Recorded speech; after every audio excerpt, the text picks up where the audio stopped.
بسم اللہ الرحمن الرحیم۔ بی ایس کا سمیسٹر۔ السلام علیکم۔ آج ہم مرزا ہادی رسوا کے ناول امراؤ جان ادا کا تعارف پڑھیں گے اور اس کے بعد جو حصہ متن میں شامل ہے اس کا مطالب پر غور کریں گے۔ میں تھوڑا سا تعارف امراؤ جان ادا کا مجموعی طور پر آپ کو بتا رہی ہوں، اور سے سنیے۔ جب آپ کسی پیراگراف کی تشریح کریں گی تو اس کے تعارف کا آپ کو پاس ہونا ضروری ہے۔ امراؤ جان ادا ایک مشہور اور معروف ناول ہے، اور مرزا ہادی رسوا نے اس کے پس منظر میں فیض آباد اور لکھنؤ کا زمانہ دکھایا ہے اور شہر دکھائے ہیں۔ یہ دونوں شہر اپنی ایک مخصوص تاریخ رکھتے ہیں، جس پر اگر نگاہ ڈالیں تو وہاں پر اس زمانے میں جس زمانے میں یہ لکھا گیا، کوٹھے اور طوائفیں یہ تہذیب و شائستگی سکھانے کا مرکز ہوا کرتے تھے۔ اس ناول کے ہیروئن امیرن ہے، جو کہ ناول میں آگے جا کر امراؤ جان ادا کا کردار بنتی ہے، اور امیرن کا باپ جمعدار ہے۔ جمعدار اس زمانے میں ایک اچھے عہدے والے کو کہا جاتا تھا۔ ان کے ہمسائے میں ایک شخص رہتا تھا دلاور خان، جو کہ بدمعاش تھا، اور جس کو جمعدار سزا دلواتا ہے، وہ جب سزا کاٹ کر نکلتا ہے تو بدلے کی آگ میں جھلس رہا ہوتا ہے، اور وہ اس کی بیٹی امیرن کو، جمعدار کی بیٹی امیرن کو اغوا کر کے ایک طوائف بائی خانم کے ہاں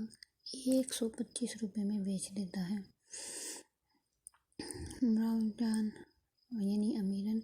وہاں پر پڑھتی ہے اور رقص سیکھتی ہے، موسیقی سیکھتی ہے، اور لیکن اس کا دل چاہتا ہے کہ وہ ایک شریف زادی کے طور پر اپنی زندگی گزارے، جس کا اس کو موقع نہیں ملتا۔ مگر آگے جا کر ایک وقت ایسا آتا ہے کہ جب وہ مکمل طور پر ایک باقاعدہ طوائف بن جاتی ہے، تو اس کو مجرے کے لیے اس کا ہی بھائی خانم کے کوٹھے پر آ کر اپنے گھر رقص کے لیے کہتا ہے۔ اس وقت اس کو پتہ نہیں ہوتا کہ یہ اسی کی بہن ہے، مگر جب وہ گھر آتی ہے تو اس کی ماں اس کو پہچان لیتی ہے، جس پر بھائی کو بہت غصہ آتا ہے، لیکن بعد میں اس کی مجبوریاں جان کر افسوس کرتا ہے۔ آخر میں یہ دکھایا گیا ہے کہ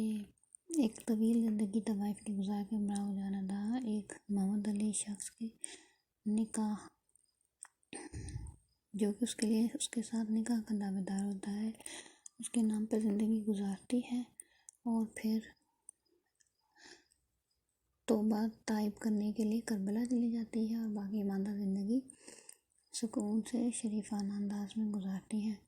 اس ناول میں جو چیز رسوا نے دکھانے کی کوشش کی ہے وہ یہ کہ جو مزاج اور طبیعت انسان کی فطری ہوتی ہے، وہ زبردستی کتنی بھی اس کو ختم کرنے کی کوشش کی جائے، جیسے ہی موقع آتا ہے وہ اپنی طبیعت اور تربیت ظاہر کر دیتی ہے۔ کیونکہ وہ ایک شریف گھرانے سے تعلق رکھتی تھی، اس لیے اس کا دل کبھی بھی طوائف زادی کے طور پر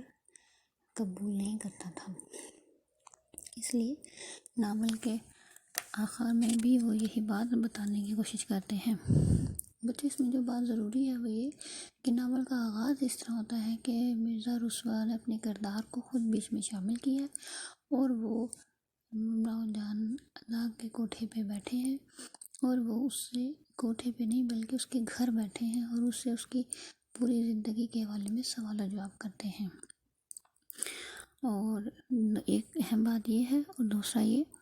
کہ رسوا نے خود بھی آلات موسیقی سیکھا اور شاعری کرتے رہے، اور یہی خوبی انہوں نے امراؤ جان ادا کے کردار میں بھی شامل کر کے ناول میں دکھایا ہے۔ بچے یہ ایک مختصر سا تعارف تھا ناول کا، اور اب ہم جو متن پڑھنے جا رہے ہیں آپ کے سلیبس کا، وہ ابتدائی حصہ ہے کہ جب امیرن ابھی چھوٹی بچی ہے، اور وہ یاد کرتی ہے کہ کس طرح وہ اپنے باپ سے فرمائشیں کر کر کے چیزیں منگواتی تھی، اور اس کا باپ ہر چھوٹی بڑی خواہش پورا کرنے کے لیے ہمیشہ تیار رہتا تھا۔